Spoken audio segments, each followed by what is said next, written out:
Ah, the niacin flush, that warm, prickly, slightly alarming wave that starts at your forehead, travels down your cheeks, and makes you wonder if your multivitamin just gave you sunburn. For anyone who's ever taken high-dose niacin, vitamin B3, the flush is practically a rite of passage or a mild hazing ritual. Some find it harmless, even amusing. Others feel like their skin is melting off.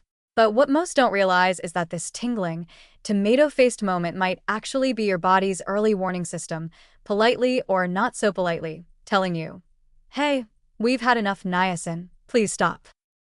Niacin has been used for decades in clinical doses, often 1,000 to 3,000 milligrams per day, to lower LDL cholesterol and triglycerides, and to raise HDL. Compared to the modest 14 to 16 mg/day required for basic health, that's a pharmacological leap from nutrient to drug. And at these doses, the flushing effect isn't just cosmetic, it reflects a cascade of biological processes that should make us pay attention. The flush happens because high doses of niacin stimulate prostaglandin D2, a compound that causes blood vessels near the skin to dilate rapidly. That's why your face turns red, your ears feel hot, and you get the sensation that your capillaries are holding a rave. While not dangerous in itself, the flush is a visible marker of niacin's vasoactive power and a hint that deeper, less visible things may also be happening under the surface.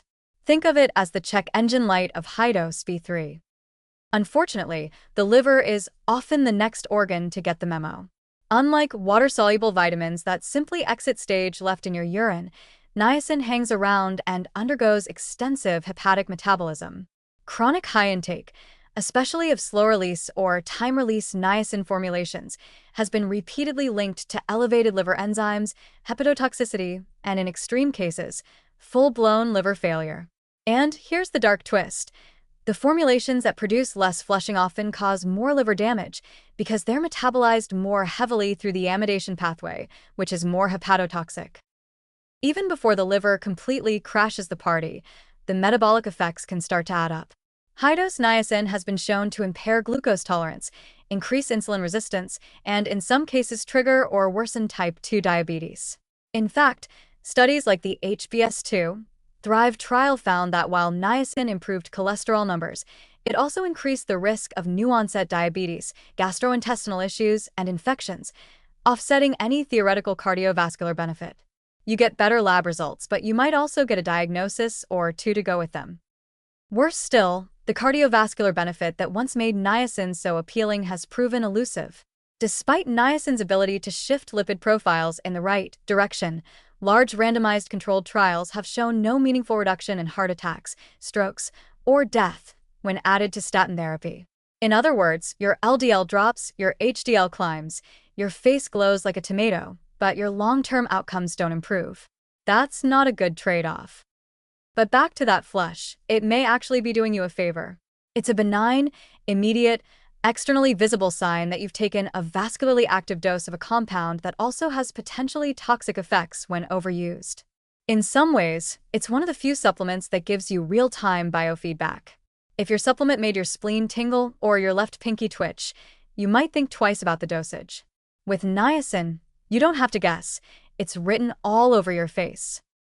Still, instead of using flushing as the only red flag, we should recognize that liver enzyme elevation, glucose dysregulation, and methylation interference may be happening silently in the background. These effects don't announce themselves with heat or redness.